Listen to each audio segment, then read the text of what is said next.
Hello नमस्ते स्वागत छ तपाईलाई काइसे सिकु च्यानलमा। आजको यो ट्युटोरियलमा हामी चाहिँ के सिक्छौं भने तपाईको एमएसएसएस मा क्रिएट अकाउन्ट फर्म कसरी बनाउने, मतलब जस्तै हामी फेसबुक अकाउन्ट बनाउँछौं या जीमेल अकाउन्ट बनाउँछौं, त्यस्तै हामी चाहिँ कुनै पनि किसिमको अकाउन्ट फर्म हामी कसरी यहाँ बनाउने त्यसको बारेमा सिक्छौं। त्यसो भए हामी चाहिँ स्टार्ट गरौँ।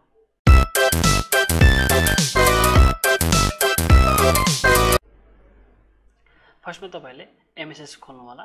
एमएसएस तपाईले अब अल पुरामा गएर वा तपाईको यही सुट छ भने एमएसएस मा क्लिक गर्नु होला, या तपाईको हामीले रनबाट पनि खोल्न सक्नुहुन्छ। तपाई एमएसएस टाइप गरेर त्यसपछि ओपन गरेपछि हामी चाहिँ ब्ल्याङ्क डाटाबेसमा क्लिक गर्नु होला। त्यसपछि यहाँ चाहिँ यसलाई म क्रिएट अकाउन्ट लेखेर मैले क्रिएट गरे।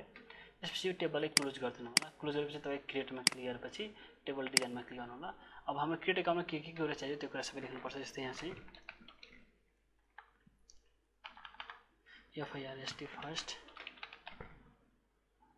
फर्स्ट नेम लास्ट नेम, त्यसै तपाईको हाम्रो एज,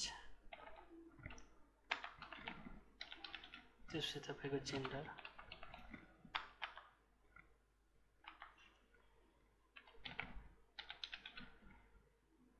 त्यसै तपाईको एड्रेस, सिटी, त्यसै तपाईको हाम्रो इमेल, युजर नेम, पासवर्ड,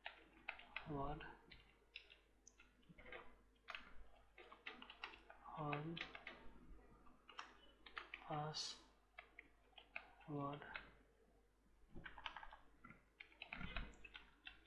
त्यसपछि कन्ट्याक्ट नम्बर, त्यसपछि प्रोफाइल फोटो। यति गरिसकेपछि अब हामीले के गर्ने, यसलाई क्लोज गर्नुस्, सेभ गर्नुस्। यसमा लेख्नुस् क्रिएट अकाउन्ट। प्राइममा के भन्छ नगर्नु होला, रिलेसनशिप अहिले गर्नु छैन। त्यसपछि हामीले यसमा अब यो कमेन्ट बक्स पनि गर्नु पर्यो, त्यो गर्न दिनु पर्यो हामीले। चाहिँ टेबल डिजाइनमा चाहिँ जैसे जेन्डर, क्लोज, सेभ।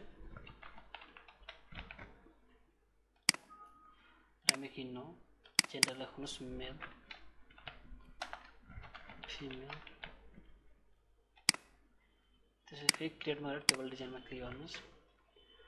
टेबल डिजाइनमा क्लिक गरेपछि तपाईको अब हाम्रो जस्तै मानुस् न अब एज 16 भन्दा माथिको मात्र होस् भने त्यसको लागि हामी चाहिँ कमेन्ट बक्स गर्छौँ। यसलाई एज लेखिदिनुस्, ओके। प्राइम कि नो। त्यसपछि हामी चाहिँ एजले पनि तपाईको 16 भन्दा माथिको मात्र हामीले लाउँदिने। 17, 18, 19, 20, 21, 22, 23,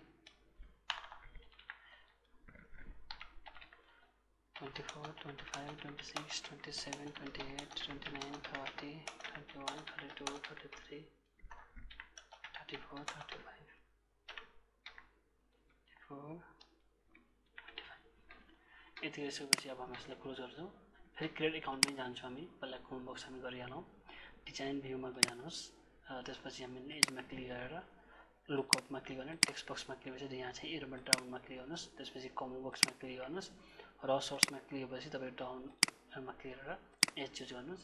त्यसपछि जेन्डरमा पनि क्लिक गर्नुस्। त्यसपछि फेरि टेक्स्ट बक्समा क्लिक गरेर त्यसपछि कमेन्ट बक्समा क्लिक गर्नुस्। त्यसपछि र सोर्समा क्लिक गरेर तपाईको जेन्डरमा क्लिक गर्नुस्। यति गरेपछि यसलाई क्लोज सेभ गरिदिनुस्। अब यसमै क्रिएट अकाउन्ट टेबलमै क्लिक गरेर क्रिएटमा गएर फर्ममा क्लिक गर्नुस्। फर्ममा क्लिक गरेपछि अब यसलाई के गर्नुस् त क्लोज गर्नुस्, सेभ गर्नुस्। त्यही नाममा सेभ गर्नुस्। सेभ भइसक्यो। अब यसलाई के गर्नुस् त डिजाइन भ्यूबाट ओपन गर्नुस्। अब यसपछि तपाईले के गर्नुस् त हामीले यसलाई डिजाइन भ्यूमा गरिसकेपछि अलिकति यहाँ तल स्पेस क्रिएट गर्नु पर्यो, हामीलाई बटममा राख्नुपर्छ।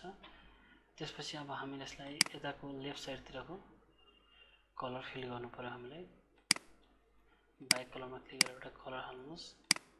त्यसपछि यताको पनि विड्थ हामी चाहिँ के गर्छ हाइट विड्थलाई मिलाउनु पर्यो विड्थ जुन छ तपाईको हाम्रो 3.0 गर्दिनुस् त्यसपछि सेन्टरमा राखौं हामी त्यसपछि बटमहरु राख्नु पर्यो बटम राख्नुस् यस्तै एउटा बटम राख्नु भने तपाई हाम्रो यहाँ एप्लिकेसनमा क्विट एप्लिकेसनमा क्लिक गर्नु होला नेक्स्ट त्यस टेक्स्टमा तपाईको लेख्नु होला यहाँ क्यान्सल त्यसपछि तपाईको नेक्स्ट त्यसपछि फिनिश अब यसलाई अलिकति ठुलो पार्दिनुस् त्यसपछि तपाईको अर्को बटम लिएर हामी यहाँ चाहिँ स्ट्रो गरेर क्यान्सल गर्दिनुस् यसको नेम लेख्नुस् सबमिट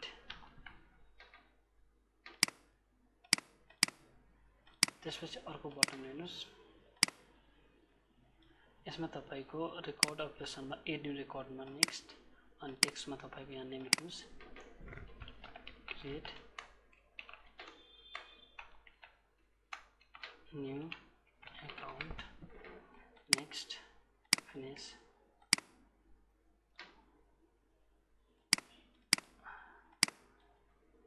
भयो यो तीनटा बटन तपाईले राख्नु छ मात्र अब यसमा चाहिँ हामी यसमा के गर्नु छ भने जस्तै हाम्रो पासवर्ड र तपाईको कन्फर्म पासवर्ड जुन छ दुईटै यसमा अगर तपाईको सेम दिएन भने पासवर्ड भने तपाईको हाम्रो प्लिज ट्राई अगेन एउटा मेसेज आउनु पर्यो त्यसको लागि हामी चाहिँ के गर्नु पर्यो त हाम्रो अनि अगर तपाईको सबै कुरा करेक्ट दिएको छ भने सबमिट बटनमा क्लिक गर्ने बित्तिकै हाम्रो चाहिँ क्रिएट अकाउन्ट सक्सेसफुली हामीले भन्नु पर्यो सबमिट बटनमा क्लिक गरेर इभेन्टमा जानु होला सबमिट बटनमा क्लिक गरेपछि इभेन्टमा क्लिक गरेपछि तपाईको प्रपर्टी सिटमा क्लिक गर्नु होला त्यसपछि हामी चाहिँ यहाँ अन क्लिकमा तपाईको ड्रप डाउनमा इभेन्ट प्रोसिड्युर गरेर ड्रप डाउनमा क्लिक गरेर हाम्रो भिबी code visual basic code open हुन्छ यसपछि हामी यसमा कोड के हाल्नु छ भने तपाईको कि हाम्रो पासवर्ड र कन्फर्म पासवर्ड जुन छ हाम्रो यहाँ कन्फर्मेसन दुईटै इक्वल भएपछि हाम्रो मात्र मेसेज आउँछ कि तपाई क्रिएट अकाउन्ट सक्सेसफुली नत्र भने मेसेज आउँछ तपाईको योर पासवर्ड र confirm password are not match please try again अब हामी यहाँ के गर्छौं त इफ पासवर्ड नट इक्वल को सिम्बल हो यो confirm underscore password then msg box bracket तपाईको मेसेज एउटा हामी दिनु यसमा तपाईको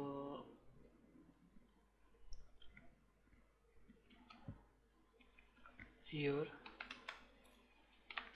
password and confirm password are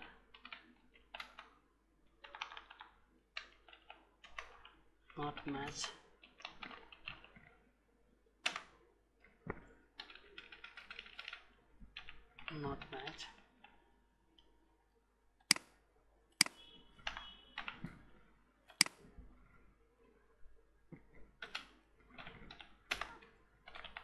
please try again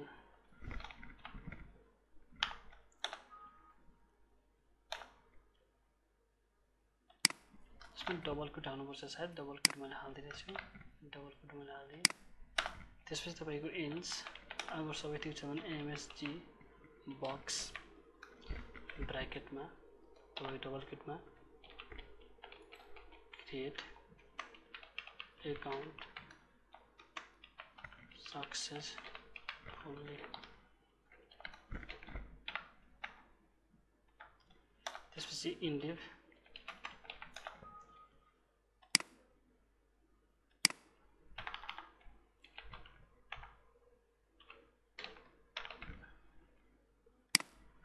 यति गरी सबै मेसेज दिइसकेपछि तपाईको हामी के गर्छौं त्यसलाई कन्ट्रोल एस गर्छौं सेभ गरेर त्यसपछि हामी यहाँबाट के गर्छौं त क्लोज गर्दिन्छौं त्यसपछि अब हामी यसलाई पनि क्लोज गर्छौं अनि यसलाई फेरि हामी चाहिँ क्रिएट अकाउन्टलाई ओपन गर्ने अनि यहाँ चाहिँ अब जस्तै ज्याक थापा लास्ट नेममा थापा जेन्डरमा जस्तै तपाईको 21 दिए एजमा मेल, जेन्डरमा मेल, त्यसपछि तपाईँको हाम्रो एड्रेस चाहिँ काठमाडौँ, सिटीमा पनि काठमाडौँ, इमेल जस्तै ज्याक थापा 123@gmail.com, युजरमा जस्तै ज्याक 1 थापा, पासवर्डमा जस्तै तपाईँको ज्याक 123 ज्याक 234, कन्ट्याक्ट नम्बर जस्तै तपाईँको। अब यसलाई यहाँ चाहिँ प्रोफाइल फोटो जुन छ यसमा एट्याचमेन्ट गर्नुपर्ने जान्छ, त्यो चाहिँ अलिकति मिस्टेक छ, म एकछिन पछि गर्छु। यसमा सबमिट बटनमा क्लिक गरेर फैलाएर यहाँ तपाईँको जुन पासवर्ड भन्छ नट म्याच भन्यो। अब जस्तै यहाँ तपाईँको म 1 2 3 गरेर म सबमिट बटनमा क्लिक गरेपछि क्रिएट एकाउन्ट सक्सेसफुली भन्यो। अब यो जुन मिस्टेक छ यसलाई म फेरि सच्याइदिँदैछु। यसलाई क्लोज गर्नुहोस्, क्रिएट एकाउन्टमा जानुहोस्, यो जुन फोटो छ यसलाई एट्याचमेन्ट गर्नुहोस्। हामी चाहिँ फोटोलाई एट्याचमेन्ट अब हुँदैन, यसलाई डिलिट गरौँ। त्यसपछि यहाँ चाहिँ प्रोफाइल फोटो, त्यसपछि तपाईँको यहाँ एट्याचमेन्ट, क्लोज, सेभ। अब यसलाई पनि डिजाइन भ्यूबाट ओपन गरेर यो जुन प्रोफाइल फोटो छ यसलाई यहाँ राख्दैनौँ, डिलिट, यसलाई यहाँ चाहिँ राखौँ। तपाईँको अब यहाँ चाहिँ हाम्रो एडिटिङमा क्लिक गरेर फोटो जुन छ यो फोटोलाई यहाँ राख्नुहोस्। क्लिक गर्ने बेलामा यो माथिको क्लिक गरेर राख्नु होला। त्यसपछि यहाँ चाहिँ फेरि क्लिक गरेर यसलाई माथि राख्नुहोस्। यहाँ यसलाई अब यहाँबाट तान्नुहोस्, अब यो यहाँ राख्नुहोस्। यति गरिसकेपछि अब यसको ब्याक कलरहरू चेन्ज गरिदिनुहोस्। जस्तै ब्याक कलरमा यसको म कलर चेन्ज गरिदिन्छु, यसको वाइट गरिदिन्छु, क्लोज, सेभ। अब ओपन गर्नुहोस्। अब यहाँबाट जुन छ प्रोफाइल प्रेसमा डबल क्लिक गर्नुहोस् अनि एडमा क्लिक गरेर हामी चाहिँ पिक्चरमा गएर एउटा पिक्चर के गर्नुहोस् त एड गरिदिनुहोस्। ओके, पिक्चर आयो। त मैले चाहिँ यहाँ चाहिँ क्रिएट एकाउन्टको पनि एउटा के गरेर त मैले तपाईँको फर्म बनाइसकेँ। अब यहाँ सबमिटमा क्लिक गरेपछि क्रिएट एकाउन्ट सक्सेसफुली भनिसक्यो। अनि त्यसपछि क्रिएट एकाउन्टमा क्लिक गरेपछि न्यू आउँछ। फेरि न्यू हामी चाहिँ डाटा रेकर्ड गर्न सक्छौँ। अब यहाँको डाटा हाम्रो टेबलमा गएर बसेन त्यो चाहिँ हामी हेर्नु पऱ्यो। क्रिएट एकाउन्टमा क्लिक गरेपछि हामी हेर्नुहोस् यहाँ डाटा आएर बसिसकेछ, हाम्रो डाटा आएर बस्यो। हाम्रो यो पनि भिडियो कम्प्लिट भयो। यो भिडियो राम्रो लाग्यो होला भने लाइक र सब्सक्राइब गरिदिनु होला। Thank you. भिडियो राम्रो लाग्यो होला भने लाइक गरिदिनु होला र प्लिज मेरो च्यानललाई सब्सक्राइब गरिदिनु होला। Thank you.